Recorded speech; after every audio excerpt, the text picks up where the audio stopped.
We basically constructed a very innovative wind-propelled Mars rover because currently, for example, the Curiosity rover can only cover 90 meters per day.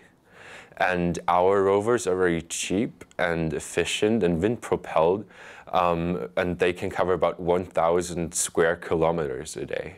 So you can gather like really large-scale data. It was a great experience. Honestly, if you had asked me if I could build a Mars rover with a couple of friends 1 year ago, I was like, no way. But it worked out somehow, and we learned so much. It was also a great social experience. I have met people from so many countries and people of different ages who have different interests, but the main interest of all people is space, and space is such a wonderful thing. And yeah, I talk with them when they have different visions. They look at different things that I do when I look into space.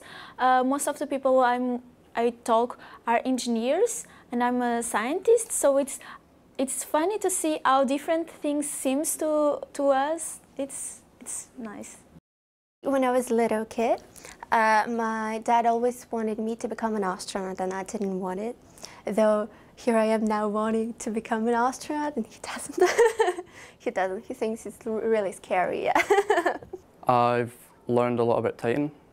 I've met lots of people, made many friends that I'm definitely going to be keeping after this competition, and made memories that I'll never forget.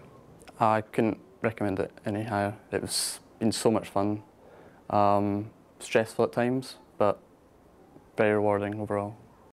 I was more prepared and more motivated to come here and make a better project, and now I'm really enjoying this experience, and I really want to learn. I'm enjoying the Cité de l'Espace, which is an incredible place, and everything we've done during these days was incredible. The visits, all the socializing times were incredible. So yeah, I would definitely recommend this competition to any student who is passionate about space and who wants to meet others passionate about space.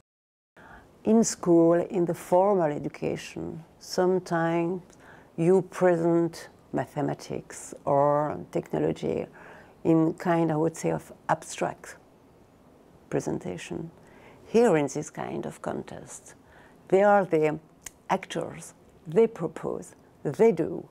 It's funny, it's creative, so that's the other way of science and technology. And I would say to this young generation, so have fun with science, have patience, and maybe with that, you can win your dream.